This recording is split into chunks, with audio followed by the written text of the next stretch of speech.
Okay. And tonight, who would like to say a few words, who we invite to introduce to us, the Deputy Grand Master of Freemasons of the state of New York, Right Worshipful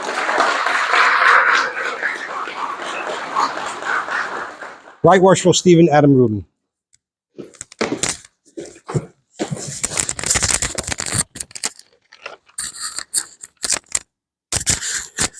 We talk about jewels in Masonry, and the Chancellor Robert R. Livingston Masonic Library and Museum is certainly one of them. For over 150 years, the library has pursued its mission to collect, study, and preserve our Masonic heritage, focusing its efforts on the history and impact of Freemasonry in New York State. I am so pleased to be here with you this night. I'm so pleased that you're here this night with us all.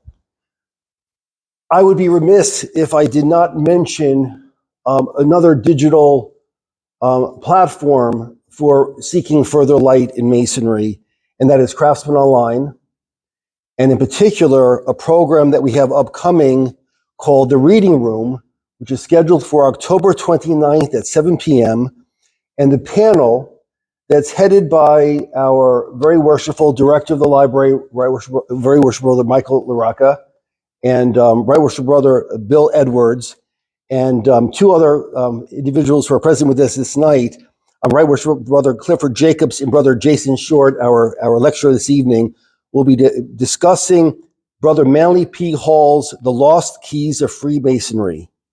We'll be focusing on chapter 5, the qualifications of a true Mason.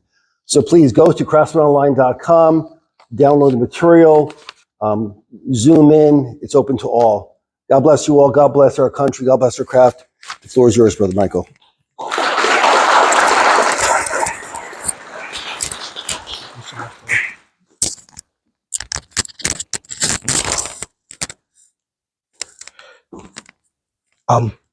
Steve took my papers. Steve took my papers.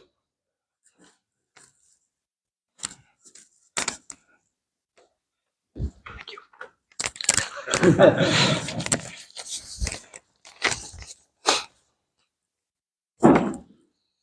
So tonight's presenter is a producer and craftsman of film and television in New York City. He's a member of Aurora Grata-Day Star Lodge, number 647. A bunch of them just walked in. He's a member of both the Royal Arch and the Ancient Accepted Scottish Rite, where he's working towards the coveted Hauts Grade Academy. He's had several guest appearances with Craftsmen Online Podcast.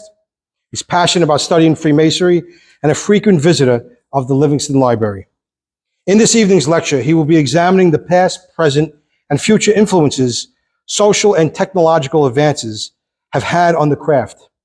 The lecture is entitled From Gavel to Gigabyte, Freemasonry's Journey Through 300 Years of Technology. Please help me welcome Jason Short.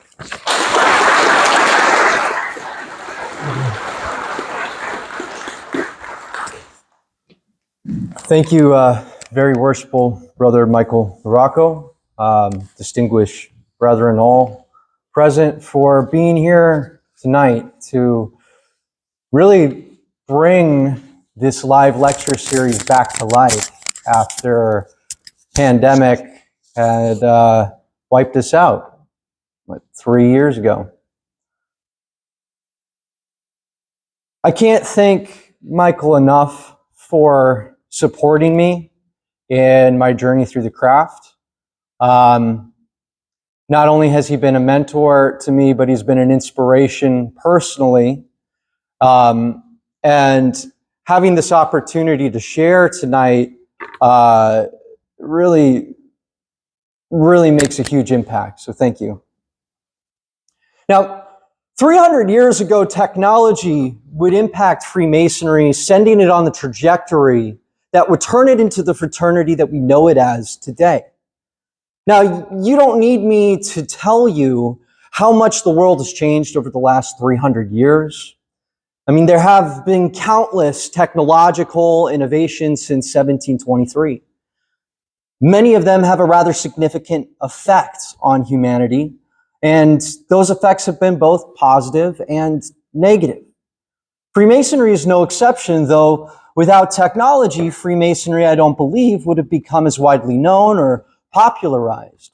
Also, it was by that same hand that Freemasonry has suffered the most.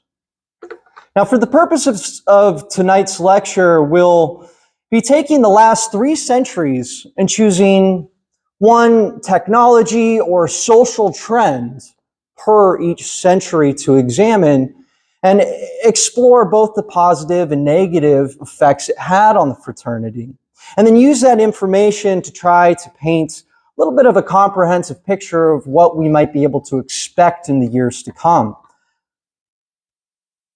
Now, Masonry was largely an operative craft prior to 1723. Lodge meetings were held in the morning to take advantage of sunlight and to pray and instruct brethren before they would embark on their work for the day. However, by the 16th century, demand for stonemasonry had become thin, and so in an attempt to survive financially, many operative Masonic lodges out of Scotland and England would start admitting members of the building elite into an invitational-only club known as the Exception. The Exception would hold their meetings in the late afternoons, so a brother attending his usual vocation could then attend an evening to partake in a lecture, an initiation, which was the same as the operative crafts, as well as to explore the 7 liberal arts. As popularity in the middle of the century started to grow around this club, gentlemen who didn't have any connection to the Masonic trades or the building arts would begin to be admitted into the craft. But by 1666, the Great Fire of London leaves about 80% of the city burnt to the ground.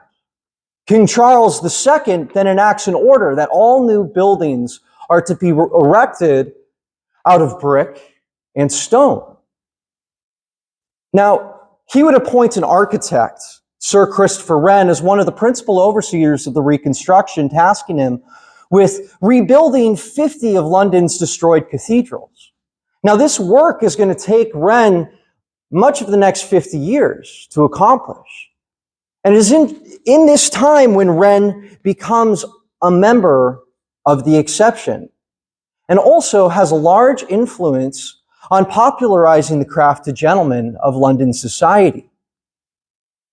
This, leading into the start of the 18th century, would have no doubt been a really big contributor to the eventual formation of the Premier Grand Lodge of 1717, where 4 of these accepted Masonic lodges come together to form one governing body for all of speculative, accepted Masonry, forever setting it apart from the operative tradition. In June of 1721, the first new coverage of a Masonic event is reported in a then popular tri-weekly newspaper, the Post Boy. The occasion is a member of the Royal Society, the Duke of Montagu, is being elected as Grand Master of the craft, and their annual feast of St. John is attended by some 200 to 300 members.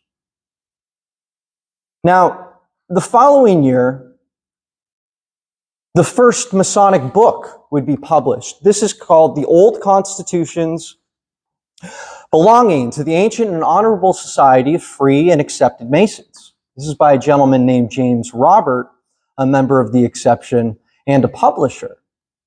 But by 1723, 300 years ago, and practically before the ink on Robert's constitutions have dried, Dr. James Anderson publishes the Constitutions of the Freemasons on January 17th, 1723, which is then accepted by the Premier Grand Lodge as their first official ruling document. Now, this instantly begins to stoke some contention amongst the craftsmen, as not more than a week later, an article condemning the new constitutions by James Roberts is published in the Daily Herald newspaper, making an internal conflict between members of the accepted public for the first time. And the trajectory of Freemasonry would take a whole new direction. Which brings us around to the first revolutionary technology to shape our craft, the printing press. Now, evidence of printing extends back between the 2nd and 3rd century BCE into the Han Dynasty of China, where artisans used carved rocks and wooden tablets brushed with ink to stamp parchment and leather with images and information.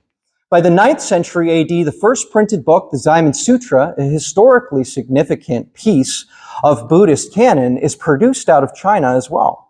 However, this doesn't look anything like a book we know today. It's printed in 7 pages across a 16-foot-long scroll. However, by 1377, the Jikchi, another Buddhist document, this time out of Korea, is printed, which translates to the Anthology of Great Buddhist Priests and Zen Teachings.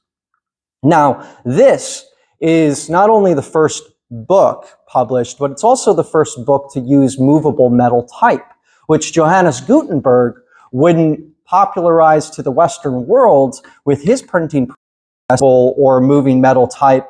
His industrial and innovative approach helped to popularize it on a massive scale throughout the rest of the Western world. Precisely casted interchangeable metal type, and his invention, the printing press, were both designed for rapid mass quantity production without losing quality, and became an absolute game changer. The operation of the machinery was very simple as well. Typesetters would compose a reverse of whatever needed to be printed out of metal type and then load it onto a plate, which would then be loaded onto the press itself. A person known as a beater or an inker would apply ink to the plate, and using leather pads or rollers, and take special care to make sure the distribution was easy, as they wouldn't want it to blot up on the final page. Now, a piece of paper was then loaded into a frame, and that would close down on top of the ink, and the whole plate would then slide in under the press.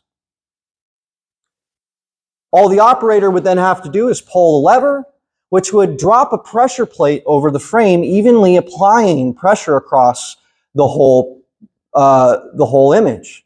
The ink page was removed, and the process then started all over again. Now, you can imagine if you were doing thousands of these a day, you would get pretty quick at this. And it became very quickly a rapidly industrious and scalable operation that would employ a number of skilled technicians.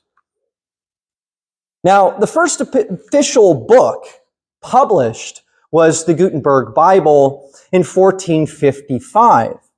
In fact, many of the first books that arose out of the early days of the printing press were property of the Catholic Church, who also had attempted to maintain some authority over any piece of published material produced. Of course, this would be like catching water in a basket, because there were over 9 million books in circulation by the end of the 16th century.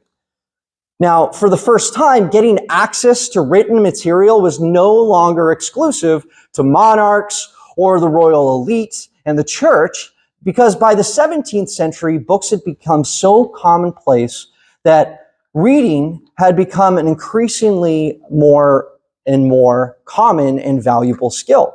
I imagine this was something like the rollout of iPads to younger generations. So many kids who are growing up around the printed word wouldn't have to work too incredibly hard to adapt to this new technology.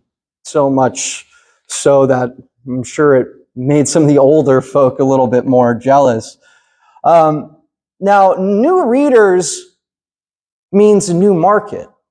And it didn't take long for printing companies and governments to see that the rise in literacy as a new opportunity produced a new place for them to make money and spread current information on a mass scale.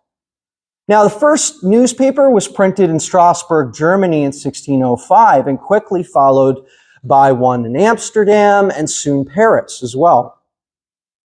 Now, the first London paper was called the Oxford Gazette and was circulated around the royal court in 1665.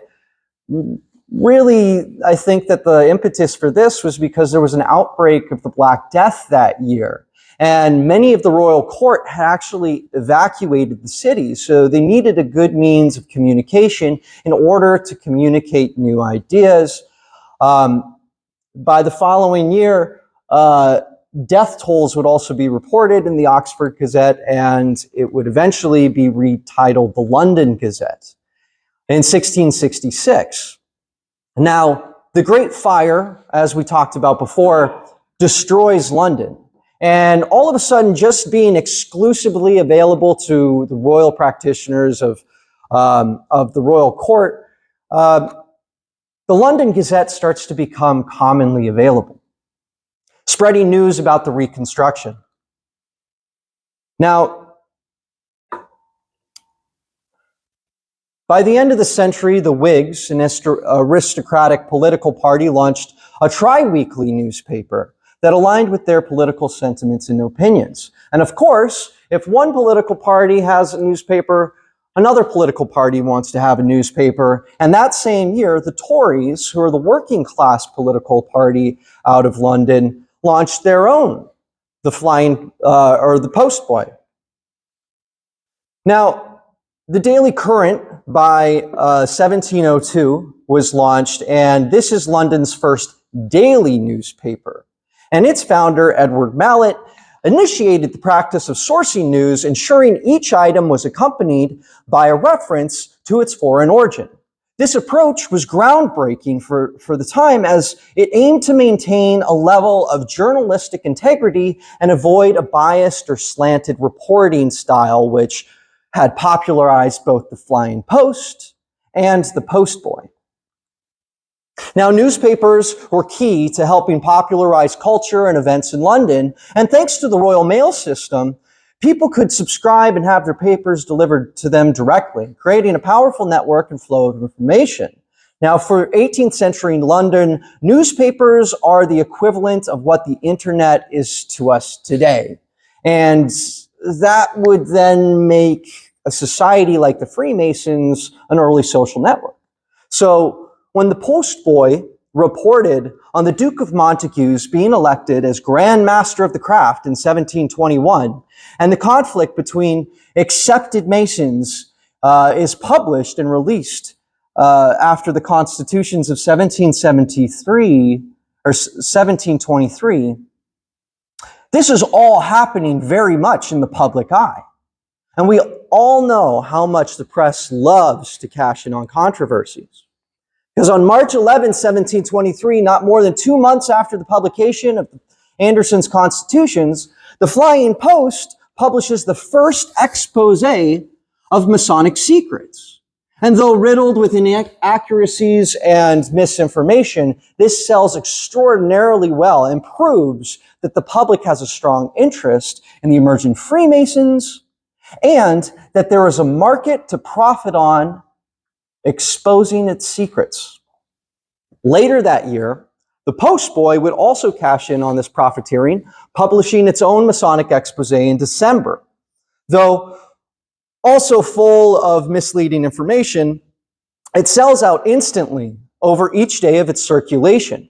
There's only one known surviving copy of the Post Boy issue today, and it's suspected that the lack of remaining documents is because Masons themselves had rushed out to either buy up the paper for their own collection or to do away with these papers entirely.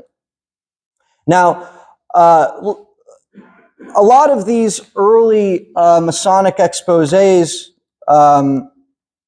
these were composed of questions or answers which I will neither confirm nor deny has anything to do with Masonic ritual. An example of one of those exchanges would be the question, what do you learn by being a gentleman Mason? The answer, secrecy, morality, and good fellowship.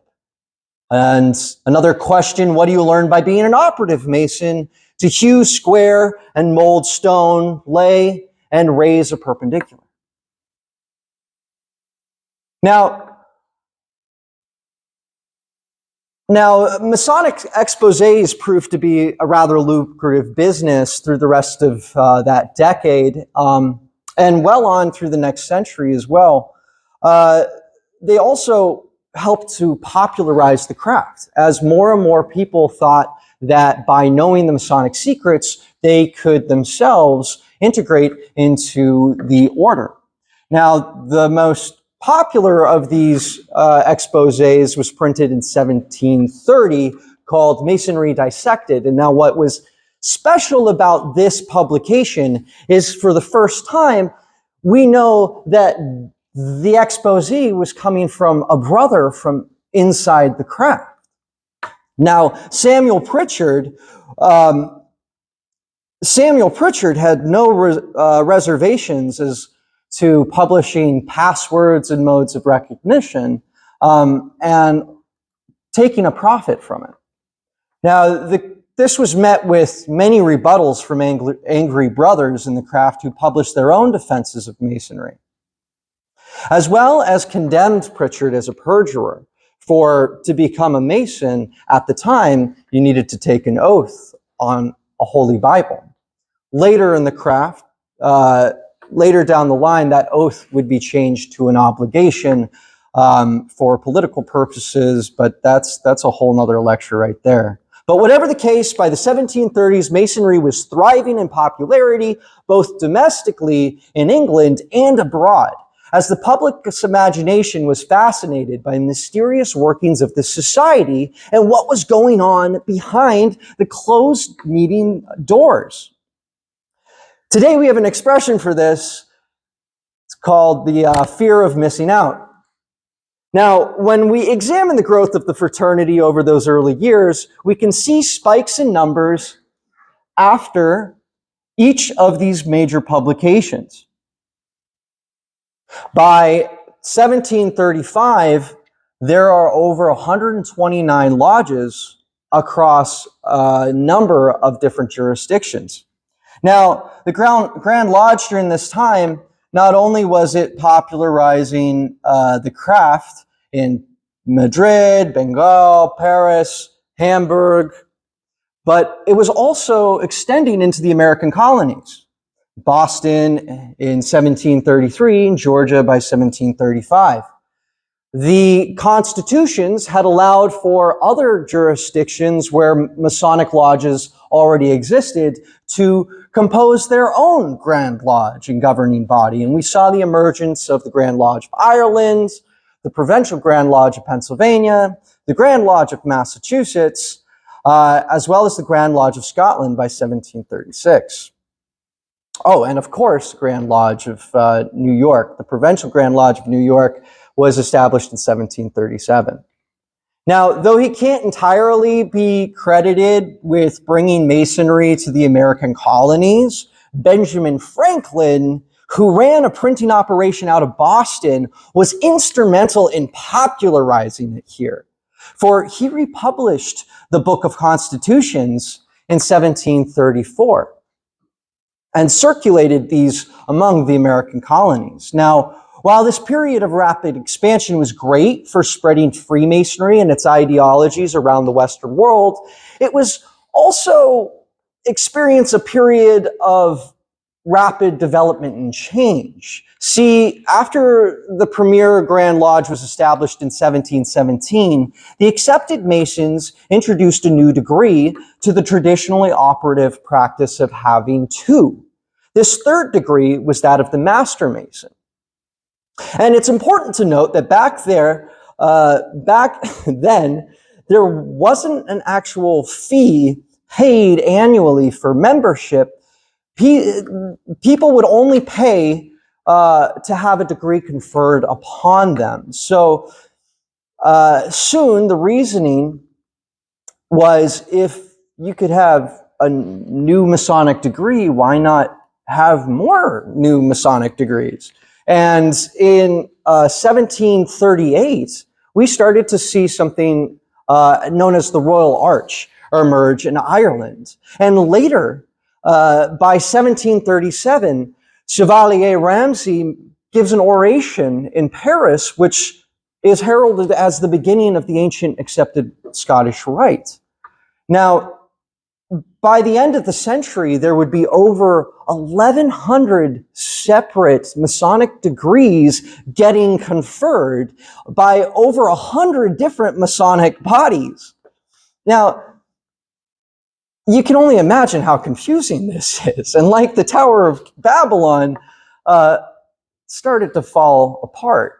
Now, remember the earlier conflict that had begun after the publication of the Constitutions of 1723? Well, that had continued to divide over the fraternity over the years. And by 1751, a formal split had occurred between ancient Freemasons and moderns. As the Ancient Grand Lodge of England, most ancient and honorable society of free and accepted Masons, according to the old constitutions, founded itself, and by 1756 had even printed its own set of constitutions. Now, the key differences between the ancients and moderns were that the ancients were political working class Tories largely. They really wanted to respect the traditional roots of where they had come from, were predominantly Christian in their character, and freely warranting new lodges. Whereas the moderns were politically aristocratic Whigs.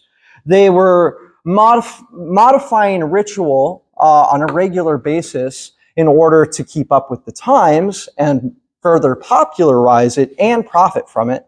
And they were more secular and universalist in general.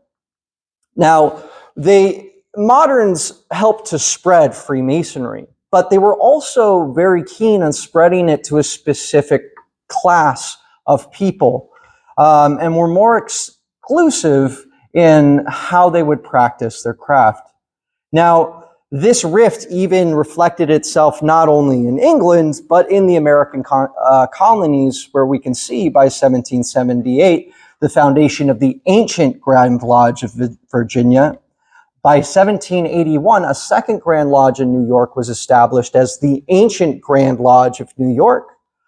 And by 1783, the Grand Lodge of Ancient York Masons was developed in South Carolina. Now, Americans, even though they had this rift going on, they also had bigger fish to fry, as they were fighting for their own independence towards the end of the century there. The American Revolution, which out of the 55 signers of the Declaration of Independence, 9 were known to be Freemasons, was starting to bud with its own popular Freemason culture, getting reported in newspapers like the New York Herald, the Pennsylvania Gazette, which was ran by Benjamin Franklin, and the Boston Gazette as well. And this effect of popularizing societies wasn't only seen by Freemasons. No, newspapers and printed material had actually popularized near hundreds of new emerging societies through the 18th century, especially in London, where we see a number of them, not just Freemasonry, listed here, literally hundreds of organizations. And as revolutionary ideas started to also integrate into many of the popular cultures of the time, as the Americans and the French and even Spain started to have upheavals, the monarchy started to really dislike the ideas of secret societies and societies in general. So, 1799, the Prime Minister, the Prime Minister of London had passed what is called the Unlawful Societies Act.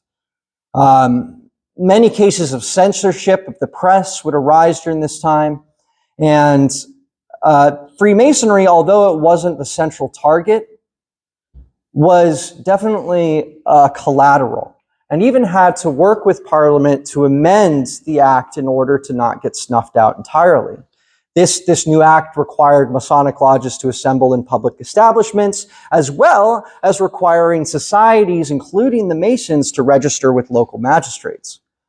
Now, the Unlawful Societies Act would eventually be repealed in the 20th century, but what this also helped to do was force the ancients and moderns back into common ground, as many of the ancients started to meet in some private residences, a practice that the moderns had also adhered to for a while.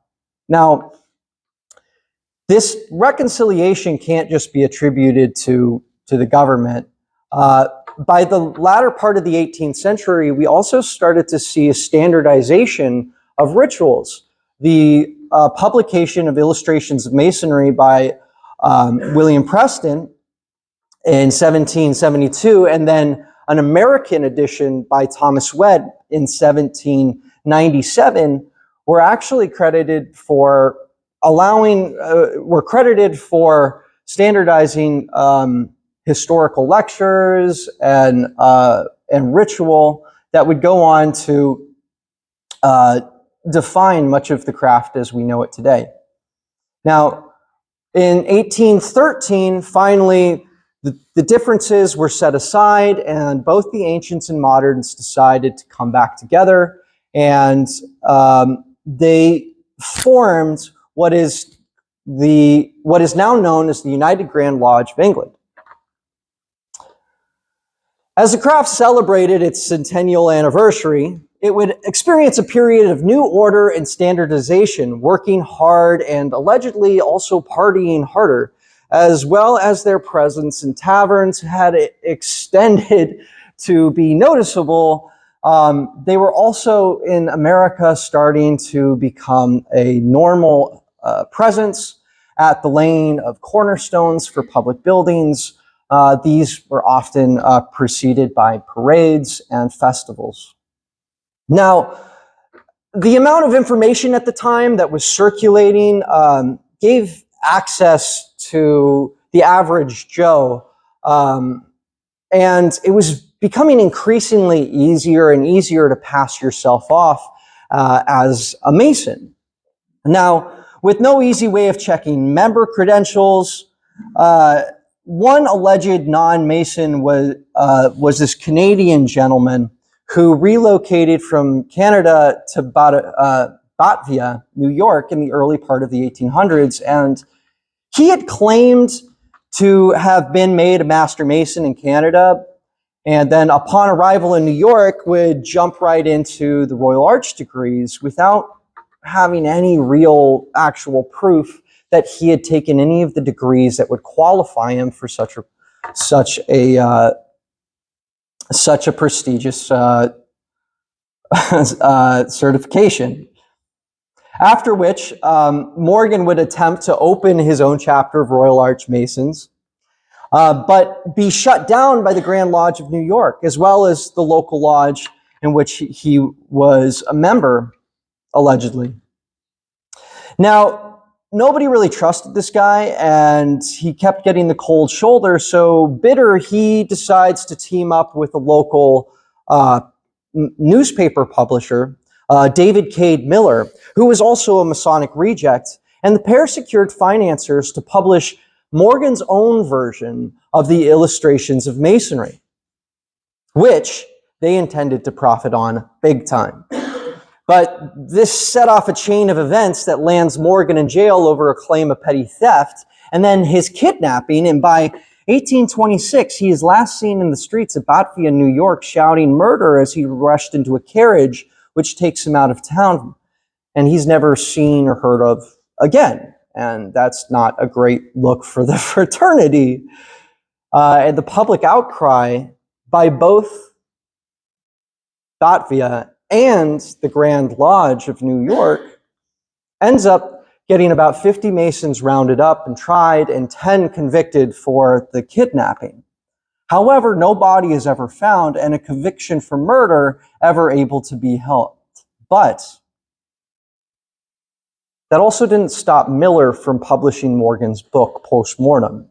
And newspaper mogul and Whig Republican Thurlow Weed from starting an anti-Masonic political party in 1827 as a competitor to the Democratic nominee at the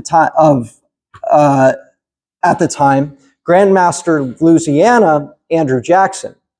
Now, the anti-Masonic Party is the first official third political party in the U.S. system of government.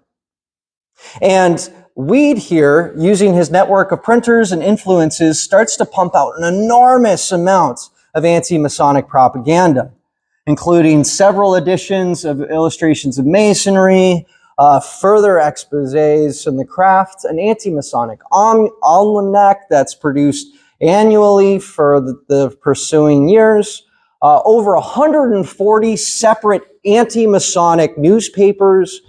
And so it's no wonder that during this time, there's an exodus from the craft. Many Masons distanced themselves from any affiliation with this society that is allegedly kidnapping and murdering dissenters. Now, the anti-Masonic Party ends up being a dud as the Democrats win the popular vote by 1832 are largely defunct. As Andrew Jackson becomes the 7th president of the United States, damage has been done to the fraternity, and the anti-Masonic Party didn't really see a need to exist any further. So by 1838, they officially roll into the Republican Whig Party because they couldn't possibly be worse. Now, in 1847, the printing press, which we looked at before, finally goes and gets its own treatment, thanks to the first industrial revolution and the invention of the steam engine. And this rotary press really marks the end of the first century of technology's influence. Now, how's everybody doing? So, as we can see, after the first century of Freemasonry, the printing press and the printed word had a major influence on the craft. It helped popularize it through the mass spread of information, and it also helped to standardize the work and ritual. However, it did lead to a 60-year split among Masons, which arose from a difference of more modern to conservative practices. The emergence of these exposés also allowed publishers to profit from controversial information.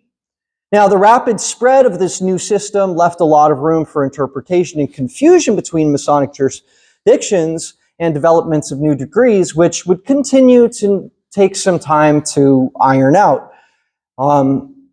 Also, the printed word had allowed non-initiated members into the craft. Of course, the biggest effect that print had allowed was for the Morgan Affair to take place and the near complete eradication of Freemasonry by the middle of the 19th century. But Freemasonry's second century was framed by a much broader technological influence that was kind of difficult to pin onto a single innovation. So for the purposes of the lecture, we'll be exploring the wider social innovations brought about by the first and second industrial revolutions.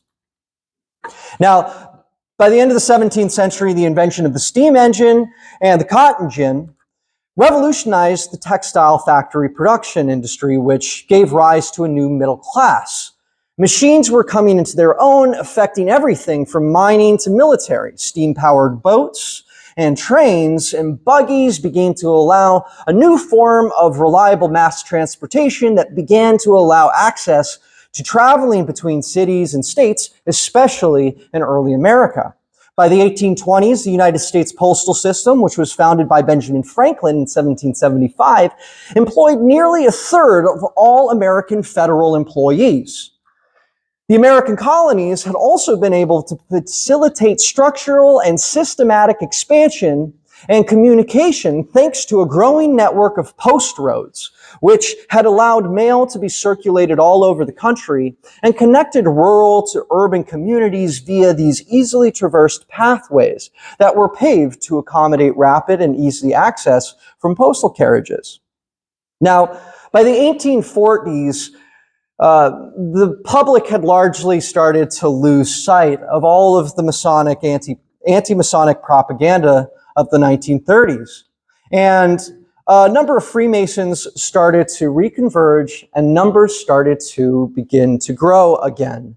In 1843, the Baltimore Convention was held, and this reworked the Grand Lodge constitutions into a more modern system. In fact, the same modern system that we recognize as today. Now, they also would standardize American ritual, agreeing on at least, so you could say, a boilerplate, where all of the Grand Lodges across the country could then adapt for their own purposes. But the biggest thing that they did, in my opinion, was to introduce dues cards and change from a system where you paid to receive a degree to an annual membership to stay in good standing. Now, this increased security, but it also increased value for becoming a Mason. And the rapid rise of income flowed to the Grand Lodges, who soon began to construct their own establishments in the urban centers. And these early series of impressive Grand Lodges, which were constructed throughout the century, each one of these buildings can be attributed to the fact that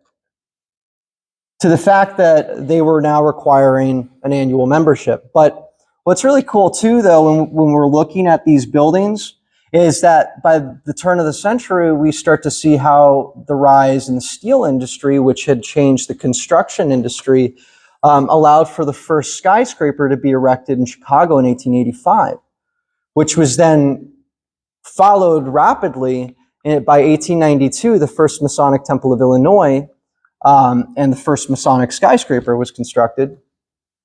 The first Grand Lodge of Prince Hall was in 1895 as well.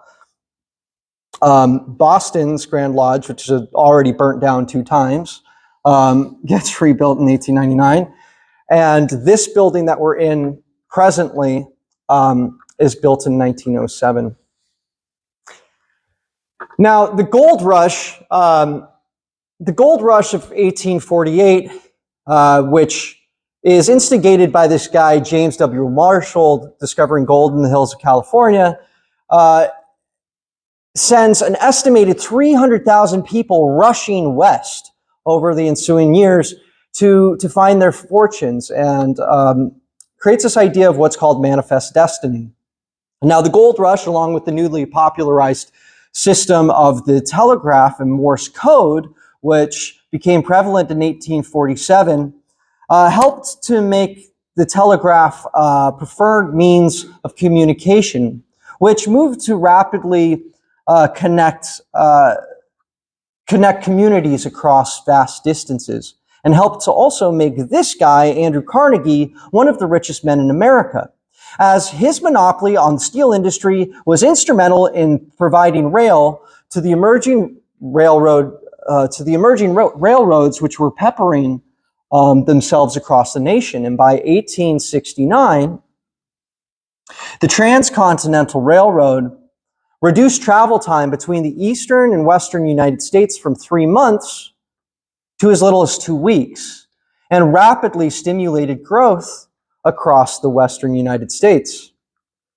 Now, telegraph companies and the United States Post Office then also helped to build a national network of communication and community throughout these territories. And as we saw these new territories emerge, we also obviously are going to see new Grand Lodges, and many so even prior to when the states were officially formed themselves.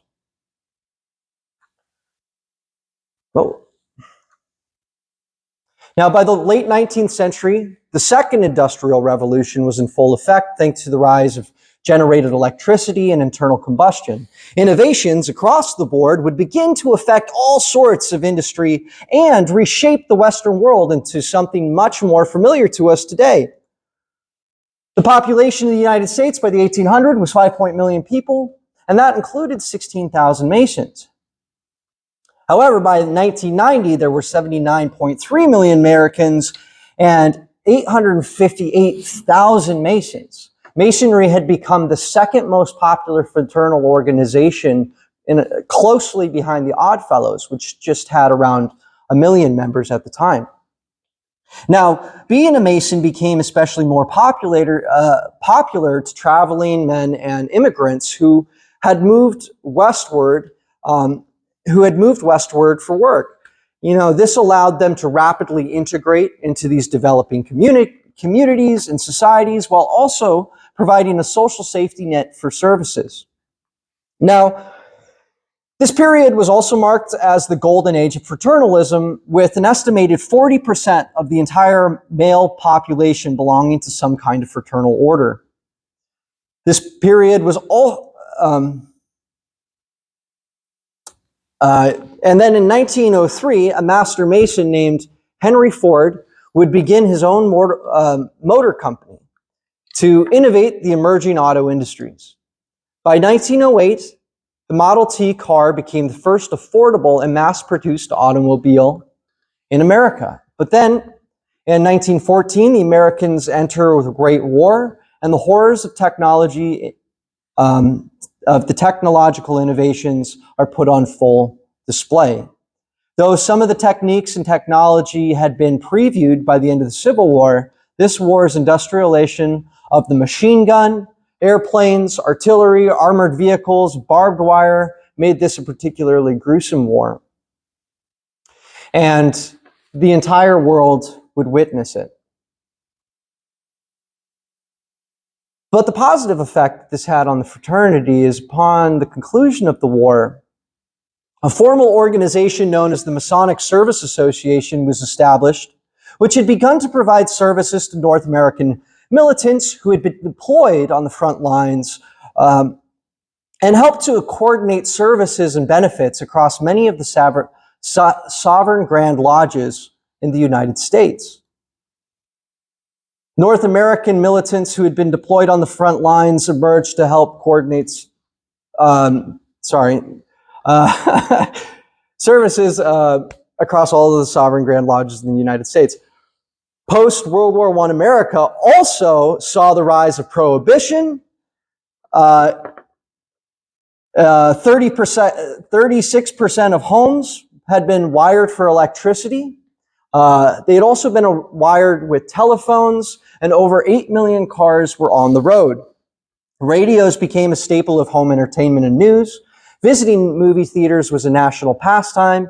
The demand for new roadways, gas stations, and the rise of motels allowed for thousands of new jobs, and the numbers of Masons began to grow rather exponentially. Now, in 1923, there were over 13 million cars on the road in America. But the output of automobiles was about to explode, and the number of manufacturers had expanded to include Chevrolet, Dodge, and Buick, as well as they were capable of outputting 20 million new vehicles a year.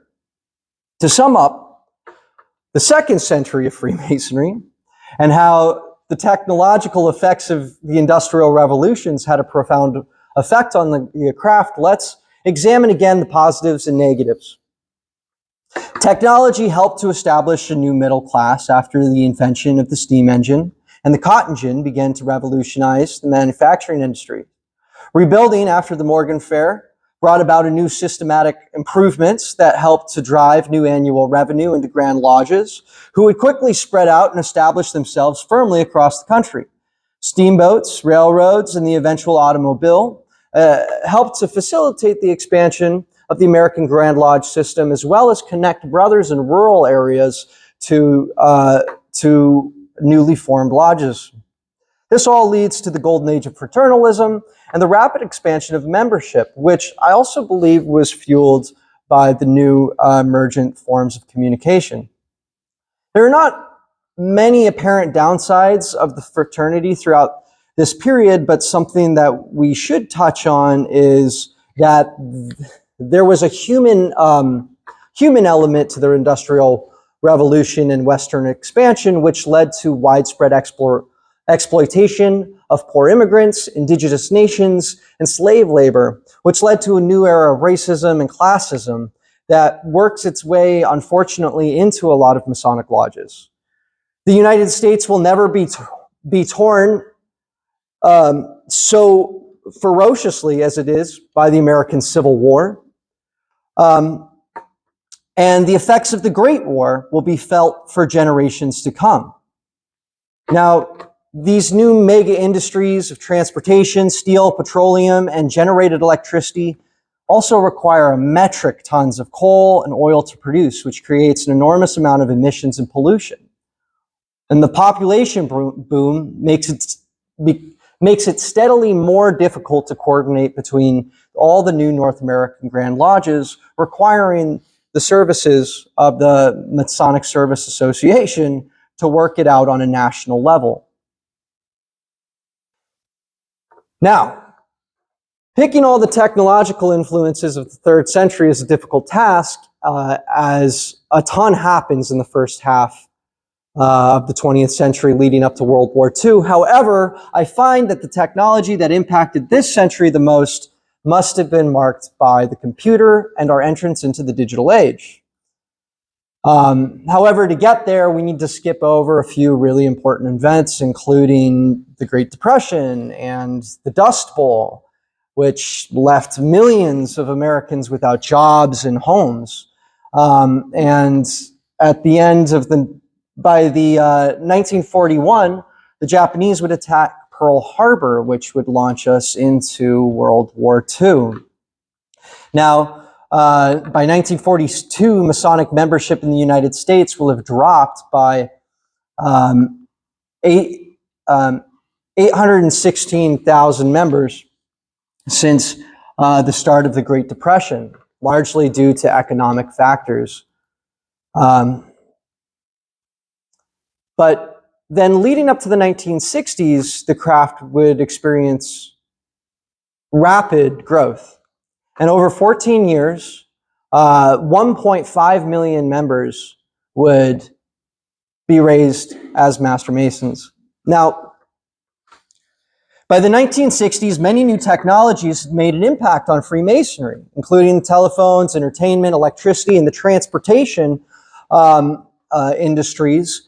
And all of this begins to make the world into what we recognize it as today. However, 1960 also marked a period of decline that leads us into where we're at today as well. And as the membership starts to go down, we have to ask ourselves, why? I think perhaps largely it's due to all the new technological innovations that instigated cultural shifts away from old tradition. And the lack of modernization that the Freemasons had incorporated into their craft had kind of, in short, left Freemasonry feeling like operative masonry had been in the Middle Ages, as it began to be seen as obsolete. Culturally also, there was a bit of war fatigue. After World War I, Americans ran into Korea, and then in 1955 would find themselves again in Vietnam. Popular culture was very much a counterculture movement across movies, music, fashion, television. However, by the 1960s, advancements in computer technology, thanks to Johns Hopkins University, and companies like IBM started to emerge and be seen in corporate office settings.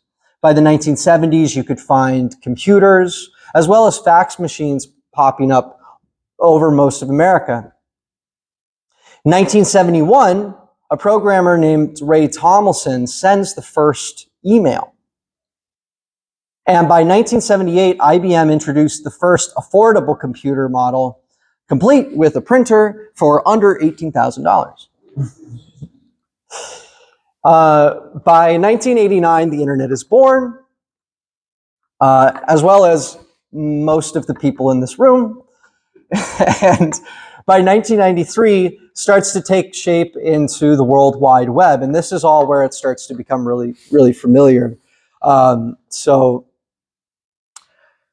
lodges and computers, how all of this started to affect the craft. Well, it's pretty straightforward, but computers were both affordable and commonplace by the 1990s, which made text editing and data management much more easier and commonplace. Many lodges started to keep their own records digitally, as well as generate their own communications, as opposed to booking out third parties to handle that for them. Email also revolutionized how lodges and members could connect with one another. Graphic design allowed communications to be designed at home. And the internet, well, the internet turned out to be a really big deal. And some of the first Masonic websites, like the Global Fraternal Network page, which was started in 1996, the Freemasonry network through the United Grand Lodge emerged in 1997. And of course, the Grand Lodge of Scotland had to get in there as well. Pretty quick, the majority, if not all, lodges across the United States, and Grand Lodges especially, would start to embrace having some sort of a digital footprint. The population in the United States by 1999 was 253.5 million people. And although we had seen quite a decrease in membership, now only having 1,902,000 members of the craft started to also be able to reintegrate itself with each other. And as it entered into the 21st century, we begin to see this echo chamber effect, which both positively and negatively affects the craft, but is what we get to work with today. So I don't think it takes too much of a stretch of imagination to understand how the craft is influenced by technology today, because many of us have it right in our pockets. You know, social media has allowed for Masons and lodges to connect in both the public and private spaces and provide a focused outlet for news and information regarding events and opportunities. Masonic blogs and podcasts like the Square Magazine and the Craftsmen Online, among others, have helped to make Masonic education and opinions more accessible to both the membership and public at large. Smartphones have connected us in ways that our forefathers would have never thought possible. They would have straight up thought it was witchcraft. And digital databases and lodge records have now become largely digitized. So this has allowed many Masonic organizations like the Livingston Library and research organizations to not only publish their own articles, but also digitize books that have been relatively impossible for general memberships to access up until now. While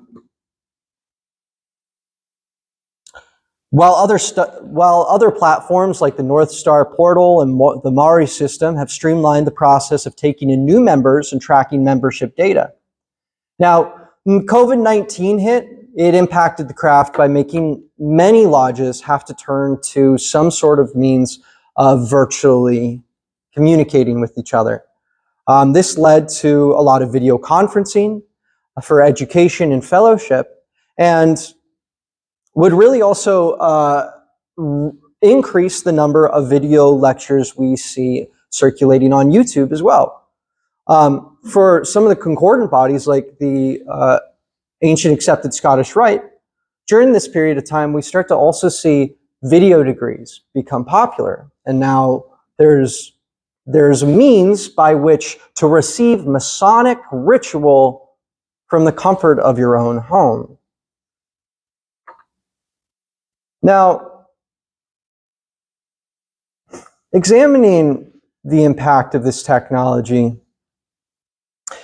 and how computers have had an influence on the past century of the craft, we can again see many positive aspects mixed with the negative. Despite the decline in membership, it allowed Masons to connect with each other like never before, information to spread with ease, and an organization to develop effectively and efficient means of maintaining records and organizing data. Some of the negative aspects of the digital craft, however, are that there's really no more such thing as Masonic secrets. Everything is out there. There's also often too many channels of communication, which can become cumbersome, especially for some of the older members. Also, digital lodges and records put the Grand Lodge system at risk and susceptible to cyber attacks or computer crashes. Now, I want to get into talking about the virtual age and the future of Masonry, but I don't want to take too much time to talk about it because I'd also like to open this up to questions and conversation, because the future hasn't manifested itself. All of this is speculation. And what we do know, however, is that some of the emerging trends not only of computers impacting the fraternity, but also things like video degrees, the rise of virtual reality, and the social effects that technology has had on dividing the craft in the 1800s, we can imagine for ourselves that perhaps the future of this craft is that it will begin to move gradually more and more digitally as analog Freemasonry, or the act of assembling in place with one another, becomes less and less popular. Just the same as how the operative Masons started to starve themselves out, I believe that certain Grand Lodges may then start their own digital Masonic clubs. These digital virtual lodges may begin as clandestine, but eventually will find a place within the way that the craft is practiced today. When that happens, there will be a difference of opinion. There will be a sector of Freemasonry that exists, meeting in person and practicing the traditional modes of recognition, ritual, and exploring lectures, while also engaging in camaraderie, where a virtual form of lodge will exist, where members are immersed in a world where they can explore the architecture of the temple, where they can engage directly with interactive means of education, perhaps some sort of video game, or perhaps even online questions and answers, which become a much more interactive and tangible way to learn and grow as a Mason. And if history repeats itself, then at some point, both the analog Masons and the digital Masons will have to find a way to settle their differences and come back together. And hopefully, if history repeats itself, we'll see the numbers of Freemasons begin to grow again. Thank you, everybody, for attending the lecture.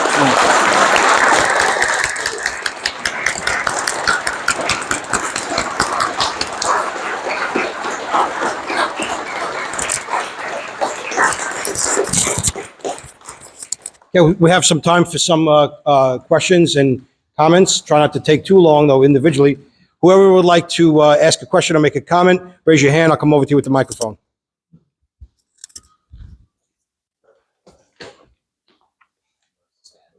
Doesn't matter. Thank you so much for the work. Really, really powerful. As a newly raised brother, it's really intriguing to see the history of everything come together. But looking at this proverbial kind of double-edged sword through our history, how do you, or how would you, with your expertise, recommend a new brother to utilize this technology that we've been given in a positive way to help the craft? Thank you. Thank you, Sam.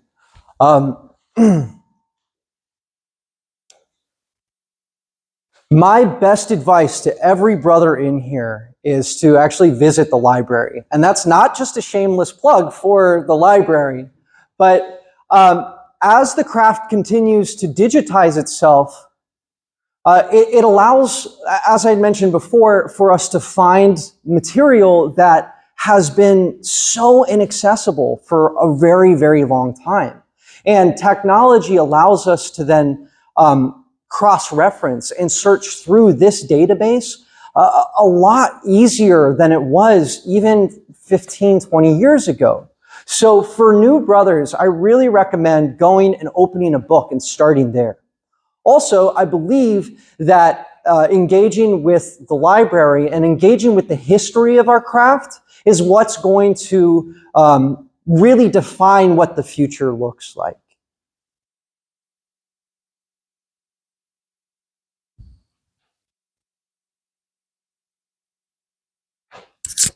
Excellent lecture. Thank you. My question would be, you mentioned in the 18th century how the anti-Masonic literature actually caused a membership spurt.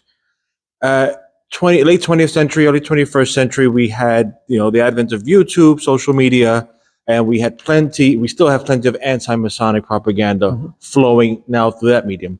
Do you have any observations on how that affected membership, either positive or negative? Yes, thanks for the question. So, in the 1826, the establishment of the Anti-Masonic Party, or 1827, we really couldn't measure how much that negatively impacted the craft because the fraternity was on an upward tract of membership. Nowadays, it's a little more difficult to measure how effective anti-Masonic propaganda, which, don't get me wrong, does absolutely exist, and technology allows for it to perpetuate so many more conspiracy theories and negative Masonic sentiments than ever before. However, I think the key difference is that in the 1800s, Masonry was very much still integrated into the political party and working systems of America. It was still part of the social hierarchy as well, whereas today, a lot of Masonic brothers come from all sorts of backgrounds and come from all sorts of income levels. And so the way that modern anti-Masonic propaganda affects us, I think, is measured on a much smaller scale because it really only comes then down to he said and I said, Yeah,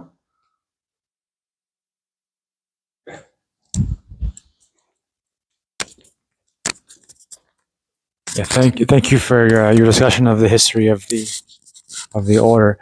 I'm coming here as a first-time visitor, although I've been very much a autodidactic mystic most of my adult life.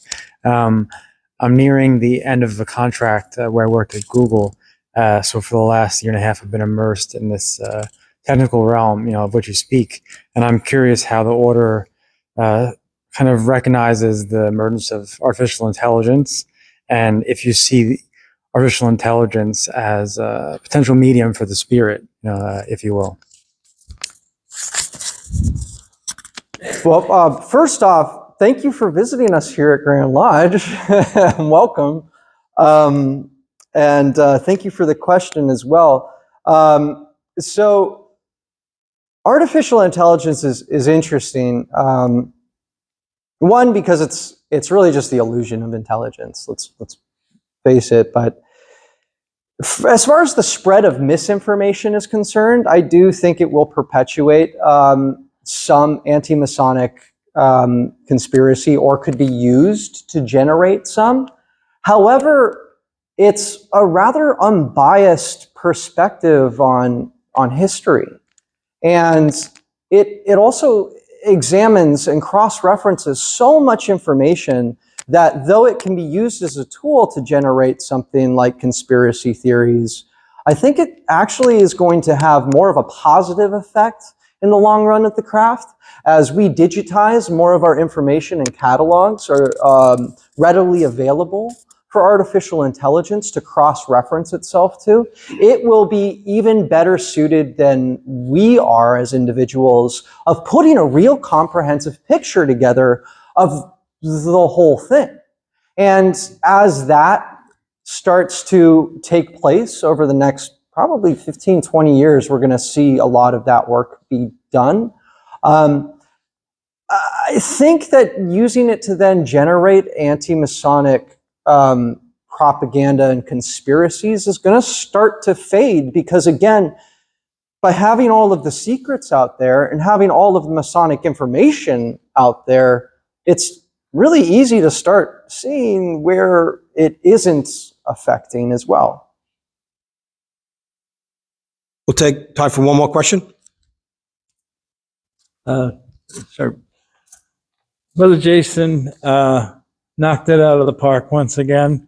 And as somebody that came through North Star and all the online time when we got those few chances during the pandemic to get together, go places like the cloisters and so on, and the craving that we had to be in person again, it's nice to see the blend of the two.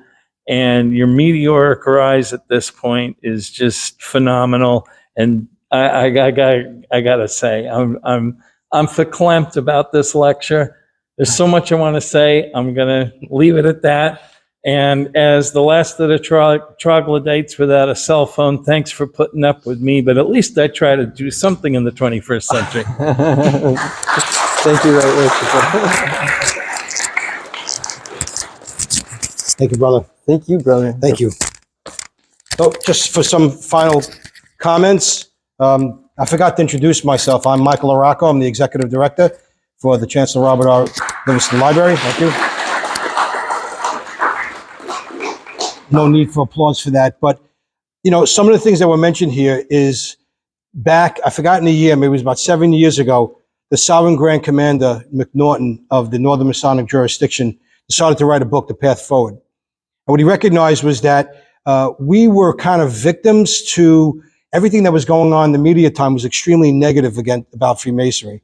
When I joined 12 years ago, if you typed Freemasonry into the internet, probably somewhere between 85 to 95% of the material was all lies and propaganda. I would say now it's the opposite, the complete opposite. It's not that hard to find. It's a little difficult to find negative comments. And what he basically came about, and he said, is that we need to start telling the world who we are instead of letting us tell who we are. And our Grand Master, Bill Sardone at the time, decided to take that initiative and go forward with that. And so some of the ways that we could use technology in its proper sense, and if you look at the social media policy of the Grand Lodge, kind of spells it out. Use technology to the highest measure and degree you can to publicize events like this, to publicize charitable events that your lodge is having. It's okay to take pictures of lodge of us having a great time being gentlemen and posting that to the internet.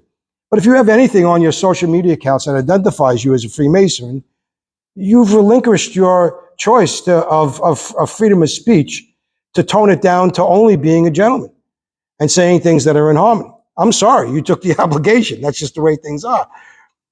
And so that's the rule. Use technology to the full extent to enlighten, empower, and love. Use for charity, to promote your events. But once you declare yourself as a Mason, to tell you the truth, the obligation say, even if you don't declare yourself as a Mason, you shouldn't be saying anything vile or anything wrong against anybody else, you know? Because finally, the most used word in all our ceremonies, in all our rituals, in all elections is love. Good night, everyone. Hope you had a great time.